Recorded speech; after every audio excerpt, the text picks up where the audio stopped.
মোহিনী একাদশীর ব্রত মাহাত্ম্য। হিন্দু ধর্মে একাদশী তিথির বিশেষ মাহাত্ম্য আছে। প্রতি মাসে 2টি করে একাদশী তিথি আছে, একটি শুক্লপক্ষে এবং একটি কৃষ্ণপক্ষে। বৈশাখ মাসের শুক্লপক্ষের একাদশী মোহিনী একাদশী নামে পরিচিত। একাদশী তিথিতে ভগবান শ্রী বিষ্ণুর উপাসনা করা হয়। পুরাণ ও হিন্দু লোককাহিনী অনুসারে ভগবান শ্রী বিষ্ণু মোহিনী একাদশীর দিন মোহিনী রূপে আবির্ভূত হয়েছিলেন। দেবতা এবং অসুরেরা যখন সমুদ্র মন্থন করেছিলেন, তখনই অনেক জিনিসের সাথে উঠে এসেছিল অমৃত। যেহেতু সেই অমৃত পান করলে অমরত্ব লাভ করা যাবে, তাই সেই অমৃত পাত্র নিয়ে দেবতা এবং অসুরদের মধ্যে লড়াই শুরু হওয়ার উপক্রম হলে ভগবান শ্রী বিষ্ণু সুন্দরী নারী মোহিনী অবতারে আবির্ভূত হয়েছিলেন। ভগবান শ্রী বিষ্ণুর মোহিনী রূপ দেখে অসুরেরা বিভ্রান্ত হয়ে তার সৌন্দর্য উপভোগ করতে থাকেন এবং অমৃত পাত্রের কথা ভুলে যান। দেবতারা সেই সুযোগে অমৃত পাত্র থেকে সমস্ত অমৃত পান করে নিয়েছিলেন। ভগবান শ্রীকৃষ্ণ বৈশাখ মাসের শুক্লপক্ষের একাদশীর দিন মোহিনী রূপ ধারণ করেছিলেন বলে এই একাদশী মোহিনী একাদশী নামে পরিচিত। একাদশী তিথি ভগবান শ্রী বিষ্ণুকে উৎসর্গীকৃত বলে মোহিনী একাদশীর দিন লক্ষ্মীনারায়ণের পুজো করা হয়। এই দিন সাত্ত্বিক ভোজন করা হয়। নিষ্ঠা ভরে মোহিনী একাদশীর ব্রত পালন করলে সংসারে শ্রীবৃদ্ধি হয়, আর্থিক সমস্যা দূর হয়, মোক্ষ অর্জনের পথ প্রশস্ত হয়, সমস্ত দুঃখ কষ্ট দূর হয়, ভক্তরা মোহ মায়ার বন্ধন থেকে মুক্তি পায়, সর্বপাপ ক্ষয় হয়। মোহিনী একাদশী ব্রতের প্রভাবে শুধু পার্থিব জীবনেই নয়, পরলোক গমনের পরেও আত্মা ঊর্ধ্ব গতিতে উন্নীত হয়। মোহিনী একাদশীর ব্রত মাহাত্ম্য কুর্মপুরাণে বর্ণিত আছে। ত্রেতা যুগে শ্রীরামচন্দ্র যখন সীতা বিরহে কষ্ট পাচ্ছিলেন, তখন মহর্ষি বশিষ্ঠ শ্রীরামচন্দ্রকে মোহিনী একাদশীর ব্রত মাহাত্ম্য বর্ণনা করেছিলেন। আবার দ্বাপর যুগে ভগবান শ্রীকৃষ্ণ মহারাজ যুধিষ্ঠিরকে মোহিনী একাদশীর ব্রত কথা শুনিয়েছিলেন। পুরাকালে পবিত্র সরস্বতী নদীর তীরে ভদ্রাবতী নামে এক সুশোভনা নগরী ছিল।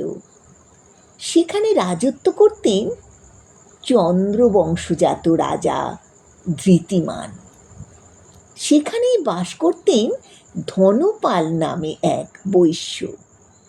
তিনি ছিলেন পুণ্যকর্মা, বিষ্ণু ভক্তিপরায়ণ ও ধনবান। তিনি জনসাধারণের জন্যে নলকূপ, জলাশয়, উদ্যান, মঠ, গৃহ তৈরি করে দিতেন। ধনপালের 5 পুত্র ছিল। তাঁরা হলেন সুমনা, দ্যুতিমান, মেধাবী, সুকৃতি এবং ধৃষ্টবুদ্ধি। ধৃষ্টবুদ্ধি ছিল অত্যাচারী, দুষ্ট, লম্পট, দুরাচারী এবং সব সময় পাপ কার্যে লিপ্ত। দেবতা ব্রাহ্মণ পিতামাতার সেবায় তার একেবারেই মতি ছিল না। সব সময় মদ্যপান করত। একদিন ধনপাল রাস্তা দিয়ে যাবার সময় দেখলেন ধৃষ্টবুদ্ধি এক নীচ মহিলার সঙ্গে ঘুরে বেড়াচ্ছে।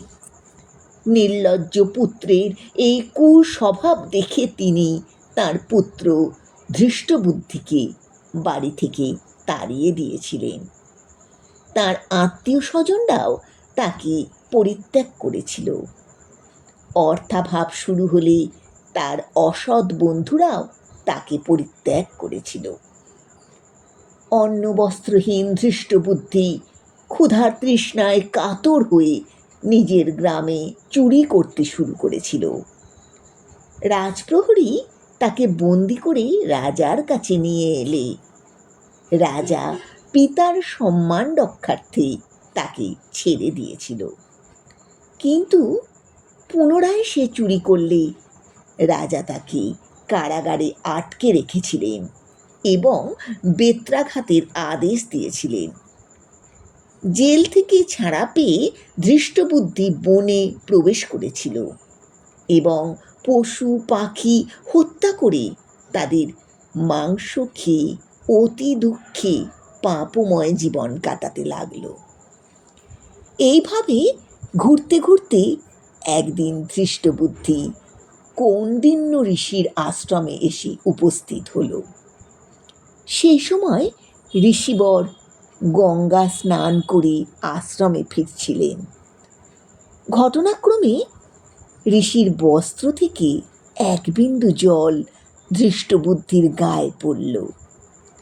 সেই জলস্পর্শে ধৃষ্টবুদ্ধির সব পাপ দূর হল, তার শুভ বুদ্ধির উদয় হল। ধৃষ্টবুদ্ধি কৃতাঞ্জলি পুটে ঋষির কাছে প্রার্থনা করল, হে ঋষি শ্রেষ্ঠ, কিভাবে আমি দুঃখ কষ্ট এবং পাপ যন্ত্রণা থেকে মুক্তি পেতে পারি তা আমাকে বলুন। ঋষি কৌন্ডিন্য তাকে মোহিনী একাদশীর ব্রত পালনের উপদেশ দিলেন।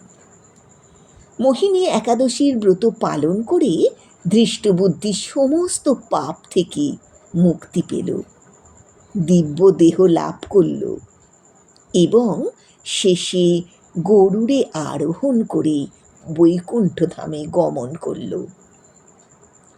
ত্রিলোকে মোহিনী একাদশীর ব্রত থেকে শ্রেষ্ঠ ব্রত আর কিছু নেই। যজ্ঞ, তীর্থস্থান, দান ইত্যাদি কোনো পুণ্য কর্মই এই ব্রতের সমান নয়। মোহিনী একাদশীর ব্রত পালন হল আত্মশুদ্ধির এক মহান পথ।